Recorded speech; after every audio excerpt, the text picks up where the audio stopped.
अवसर ही नहीं मिल रहा है। हमारी संभावनाओं को ही मार दिया जाता है। अगर हमको भी अवसर मिले, हमको भी संभावना मिले, तो बिहार भी बीमारू नहीं, सबसे सुचारू राज्य के रूप में स्थापित हो सकता है। ये बात हमको समझना होगा। तो नीतीश जी को उम्र तो ये गए हैं। अरे बुजुर्ग लोगों की प्रतिष्ठा हम लोगों को करनी चाहिए, उनका इज्जत करना चाहिए, उनका सम्मान करना चाहिए। लेकिन बियाह शादी में तो दुल्हा जवान न रहे, बूढ़ा लोग दुल्हा बनाए तो बहुत बराती सोहत है। और माँ बहनें यहाँ पे बैठी हुई हैं। एक बात बताओ, अधन खदक गए हैं, चार ओकरा मेराय दिल हो हन, आ डब्बू से लारभो नहीं तो भात जर जेते कि नहीं जर जेते। रोटी बेल का परथन से लगाए का, बेल का, गोल कह का, तावा धिपाई का रोटी चढ़ा दिलिए। अब पलटवे नहीं तो रोटी फूलते जर नहीं जीते। 15 साल हो गए, आप कते देखबो, आरो देखे जरूरत है कि नहीं ना। तो ले दरवनिया अबरी दहो आर पार के, कोई धरी का जरूरत नहीं है, कोई धरी धोखा का जरूरत नहीं है।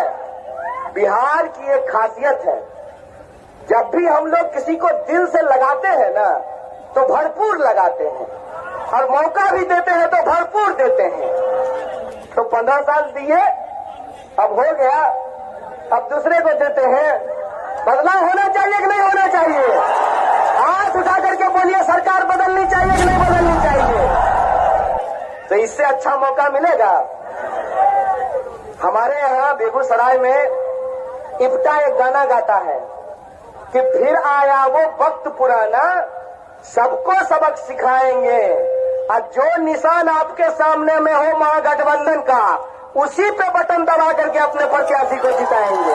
और इस गठबंधन का एकमात्र उद्देश्य चाहते हैं, यही संकल्प लेकर के साथ आए हैं। तो साथ आए हुए इस मंच पे उपस्थित राष्ट्रीय जनता दल के नेतागण, भारतीय कम्युनिस्ट पार्टी के नेतागण, कांग्रेस पार्टी के नेतागण, सीपीआईएमएल के नेतागण और सीपीआईएम की पोलित ब्यूरो सदस्य कॉमरेड वृंदा करात, और हमारे जुझारू उम्मीदवार साथी अजय जी और राज्य सचिव अवधेश दा का मैं क्रांतिकारी स्वागत करता हूं और उनको बहुत बहुत धन्यवाद देता हूं आपके बीच में उपस्थित होने के लिए। दोस्तों, 3-4 महत्वपूर्ण प्रश्न महागठबंधन के लोगों से पूछा जा रहा है। पहली बात तो ये कि कई लोग ये सवाल कि सीटों का बंटवारा बराबर बराबर क्यों नहीं हुआ है। देखिए, जो अनुभवहीन लोग होते हैं नहीं आती है। बताइए, 5 उंगली बराबर हो जाएगा तो इससे हम लोग खेती कर पाएंगे?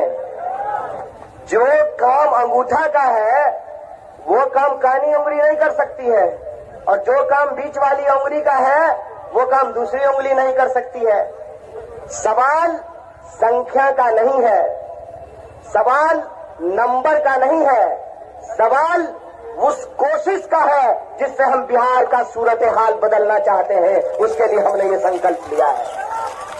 कई लोग कहते हैं कि संख्या बहुत कम है, तो एक बात बताइए, किसी भी मंजिल को पाने के लिए पहला कदम तो उठाना पड़ेगा ना। क्या बाबू, बिना कदम उठाए हम लोग मंजिल तक पहुंच सकते हैं? और एक एक ईंट को जोड़ करके ही घर बनता है ना। तो अगर बिहार विधानसभा में आप चाहते हैं कि बदलाव हो और ये बदलाव जरूरी है, तो आप ये समझ लीजिए, एक एक उम्मीदवार को आपको जिताने की जिम्मेवारी अपने कंधे पे लेना पड़ेगा। और आपको ये नहीं देखना होगा कि कौन उम्मीदवार किस पार्टी से है, कौन उम्मीदवार का चिन्ह कौन सा है, कौन उम्मीदवार का संगठन कौन सा है और कौन उम्मीदवार का झंडा कौन सा है। आपको ये देखना पड़ेगा कि ये 5 पार्टियों का गठबंधन है। ये पांचों उंगलियां जब अलग अलग होती हैं तो पंजा होता है, और जब इसको हम मिला देते हैं तो ये मुट्ठी हो जाती है। ये एकता का प्रतीक होता है। ये मुकम्मल एकता हमको बनाने की जरूरत है। और ये मुकम्मल एकता हम क्यों चाहते हैं? ये मुकम्मल एकता हम इसलिए चाहते हैं कि सवाल अपने कैरियर, अपनी महत्वाकांक्षा का नहीं है। सवाल सिर्फ इस बात का नहीं है कि कुछ सांसदीय और कुछ विधायकी का सीट जीत जाया जाए। आप में से सारे लोग इस बात को जानते हैं।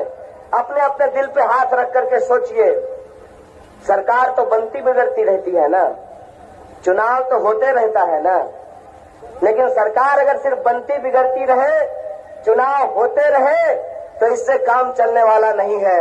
हमको एक ऐसी सरकार चुनना होगा जो जात पात से ऊपर उठकर, जो धर्म के झगड़ों से ऊपर उठकर हमारा और हमारे बच्चों के भविष्य को सुनिश्चित करता हो, उसको सुरक्षित करता हो। हमको ऐसे सरकार की जरूरत है।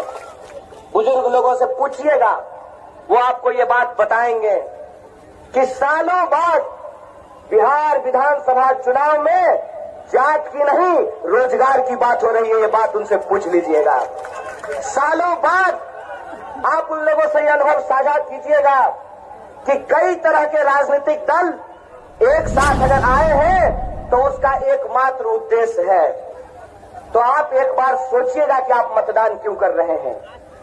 आप मतदान कीजिएगा पलायन के खिलाफ, आप मतदान कीजिएगा अपने बाल बच्चों के रोजी रोजगार के लिए, आप मतदान कीजिएगा अपने घर के बुजुर्ग के वृद्धा पेंशन के लिए, आप मतदान कीजिएगा समान काम के समान वेतन के लिए। यही आह्वान हम आपके सामने करने के लिए आए हैं। बताइए, अन्याय है कि नहीं है? किसान